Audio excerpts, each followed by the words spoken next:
तर शेतामध्ये बनवलेले आहे मस्त अशी झणझणीत गावरान भेळ. तर चला नक्कीच बघा. तर नमस्कार, स्वागत आहे परत एकदा तुमचं माझ्या यूट्यूब चॅनलवर, तुमचं सगळ्यांचं. तर कशा आहात सगळे? मस्त मजेत ना? तर परत एक रानातला व्हिडिओ घेऊन आलेले आहे. असा छान आणि सुंदर रानात आल्यावर सुचलं की काय करायचं आहे काय नाही, तसं नाही का, असं चालू होतं टाईमपास म्हणून. तर तुम्ही बघू शकता ऊन तर केवढे म्हणजे असं बघा डोळ्यावर चमकते, त्यामुळे दिसतंच आहे. हे आमचं रान वगैरे आहे. तर रानात असं ठरलं होतं की भेळ करायची म्हणजे नाही का. तर त्याचं काय आम्ही सामान वगैरे आणलेलं नाही. मग परत आम्ही वहिनीला सामान वगैरे आणायला लावले आणि छान असा झणझणीत भेळचा नियोजन करणार आहेत आम्ही आज रानामध्ये. तर चला बघूया. म्हणजे नाही का, रानात काही केलं तरी जरा टेस्टीच लागतं. तर आधी आम्ही आलो होतो बाकीच्या. नंतर मग वहिनीला फोन केला आणि नंतर सांगितलं की असं असं खायला घेऊन या. तर त्यावेळेस माझी लाईव्ह पण चालू होती आणि लाईव्ह एंड केल्याच्या नंतर मी ब्लॉग शूट केला होता, असं झालं होतं. तर असो, तर चला ब्लॉग आपला कंटिन्यू करा. आणि शेतातले व्हिडिओ खूप तुम्ही छान असा सुंदर प्रतिसाद दिला आहे. कोणी कमेंट्स केल्यात, कोणी छान छान छान छान भरपूर. तर असेच आपले डेली यूजला पण म्हणजे डेली व्हिडिओला पण जे मोठे ब्लॉग आहेत त्याला सपोर्ट करा. तर चला बघा भेळचा व्हिडिओ तुम्ही पूर्ण. तर कुठल्याही गोष्टीची एक वेळ असते, एक पद्धत असते. आणि तसंच गावाकडे गेल्यावर काही ना काही चटपटीत खायची एक मजा वेगळीच असते. शेतात खायची मजा वेगळीच असते. तर तसंही शेतात काही काम नसल्यामुळं आम्ही असं टाईमपास म्हणून जातच होतो. तर आता सगळे सोबत असल्याच्या नंतर थोडं व्हिडिओला इकडं तिकडं होतंच. तर समजून घ्या, म्हणजे नाही का, सांभाळून घ्या असं म्हणायचं आहे मला. की चुकलं किंवा काय रॉंग आलं तर वाईट करण्यापेक्षा, वाईट बोलण्यापेक्षा, तसं वाईट नाहीत बोलत आहे तरीही मी माझ्या व्हिडिओमधून सांगते. तर असं इथं आम्ही म्हणजे तुम्हाला मी म्हटलं होतं की सुरुवातीला भेळ बनवायची होती आम्हाला. तर इथं आम्ही सगळेच बसलेलो होतो आणि म्हणजे बोलत होतो. आमचे दीर, जाऊ, सासूबाई, आम्ही सगळेच होतो. आणि त्याच्यामुळं मी वाईस नंतर टाकणार होते. त्याच्यामुळं आमच्या नेहमीप्रमाणच्या गप्पा असतात, एकामेकाला चिडवायचं, एकामेकाला खारीवली बोलायचं. आणि सगळे सोबत असल्यावर कसं एकदम वेगळंच वातावरण असतं, एकदम हसून खेळून. आणि तर त्यांना मी सामान आणायला लावलं होतं वहिनीला. आम्ही पुढे गेल्याच्या नंतर वहिनीला सामान आणायलाच लावलं होतं. वहिनीनं आणलं होतं, म्हणजे वहिनी आणि भैया दोघंजण सामान घेऊन आले होते. आम्ही अगोदर पुढे गेलो होतो आणि नंतर आठवलं की बाबा काहीतरी आपण करूया शेतामध्ये.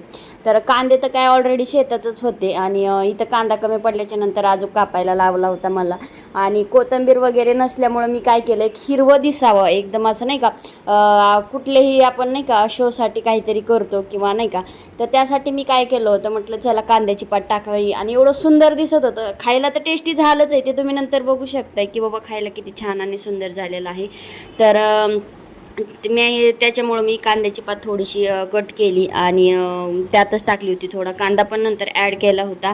पण एवढं छान लागेल किंवा म्हणजे मी काय केलेलं आहे, आपल्याला समजा आपण घरी भेळ बनवायची म्हणलं तर लिंबू, तेल, इतर गोष्टी, चिंचेचे पाणी वगैरे टाकत असतो.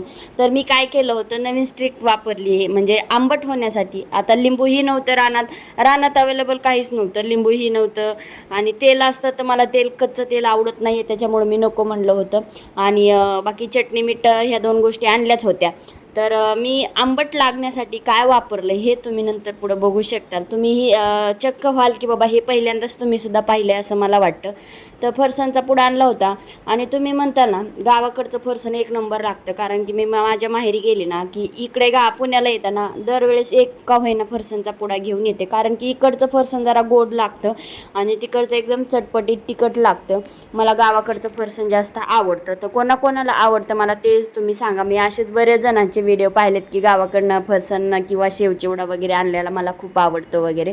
अशा बऱ्याच जणांचं मी व्हिडिओमधून ऐकलेलं आहे. तर माझ्या व्हिडिओमधनं पण तुम्ही ऐका की मला गावाकडचं फरसाण खूप आवडतं. तर इथं तिखट मी काय केलं होतं, म्हणजे मुद्दामून वगैरे नाही आहे, पण आम्ही सगळे बोलत होतो. आणि मला म्हणत होते की भैया आमचे की कमी तिखट टाक, कमी तिखट टाक. आणि त्यांना तिखट अजिबात आवडत नाही आहे. तर मी थोडंसं जास्तच तिखट टाकलं होतं, म्हणजे जरा जास्तीच झालं होतं. म्हणजे आमच्यासाठी जास्तीत झालं नाही आहे, त्यांच्यासाठी जास्ती झालं, कारण ते जास्त कमी खातात तिखट. आणि इथं आंबट लागावं म्हणून मी तुम्हाला सुरुवातीला सांगितलंच होतं की मी काय टाकले. तर जास्त आंबट नाही आहे, पण मी इथं थोडंसं ताक टाकलेलं आहे. जेणेकरून की त्याचा थोडासा आंबटपणा येईल आणि ते एकदम असं एकदम गोड तिखट चटपटीत लागावं असं म्हणून. तर आणि नंतर थोडंसं ओलसर व्हावी म्हणून मी पाण्याचा थोडा शिंतोडा मारलेला आहे. तर तुम्ही म्हणताल हे काय वेगळंच. तर कसं असतं ना, कुठलीही गोष्ट बघण्यापेक्षा किंवा कानाने ऐकण्यापेक्षा आणि डोळ्याने बघण्यापेक्षा ह्यात फरक असतो. तसंच जिभेने चाखून बघण्यापेक्षा असं जज करणं हे नाही आहे, म्हणजे नाही का. तर खूप छान झाली होती, सगळी संपली होती. म्हणजे थोडीफार ज्यांच्यासाठी तिखट चालली नाही त्यांनी थोडीफार ठेवली होती, पण एवढी. आणि नंतर ती कांद्यामुळं नव्हती राहत आहे, पण आम्ही नंतरने खाल्लीच होती ती, अशी काही वेस्ट वगैरे गेली नाही आहे. पण एवढी छान झाली होती. आणि रानातला काहीही बेत करा, कसलाही बेत करा, एकदम छान आणि सुंदर होतंच. म्हणजे तो काहीही असो, खूप चांगलं लागतं रानामध्ये. आपण घरी येऊन भाकरी शिळीसुद्धा घेऊन जावा, ती रानामध्ये खायची म्हटलं की छानच लागते. तर आम्ही बरेच जण होतो तिकडं, बाचा पण होता, त्याला म्हटलं स्नॅप घे. तो त्याला स्नॅपमध्ये तो काढत असतो. त्याच्या काही सुद्धा व्हिडिओ असतात माझे स्नॅपमध्ये वगैरे त्याने काढलेले. त्यांनी काय मला टाकलेले नाही आहेत अजून, म्हणजे नाही का, मलाच माहीत नाही, मला स्नॅपमधलं काही माहिती नाही. तर इथं मग मी वाटावाटी चालू करत होते, कोणाला किती. आता ते तिखट कमी खातात म्हणून त्यांना कमी, आणि तर ताटं वाटं नसल्यामुळं मग जे आहे त्याच्यातच दिलं, म्हणजे कोणाला पातेल्यामध्ये कोणाला ताटामध्ये. आणि आम्ही चौघंजण बाकी होतो, तर ते आम्ही पूर्ण सगळ्यांनी एकत्रच खाल्लं. जाऊबाई, मी, माझा भाचा अथर्व, असे मी सगळ्यांनी मिळून एकत्रच खाल्लं.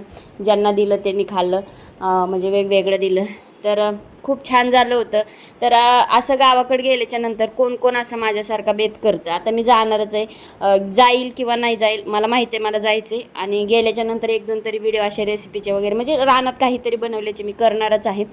तर जर असो, तर हे फोटो तर मी लास्टला टाकले होते, कशी छान सुंदर दिसतेत म्हणून बघण्यासाठी. तर भेटू नेक्स्ट व्हिडिओमध्ये लवकरच. तर हा माझा शेतातला भेळचा व्हिडिओ कसा वाटतोय मला कमेंट करून नक्कीच सांगा. आणि एक शेअर पण आणि कमेंट पण, लाईक पण करा. बाय.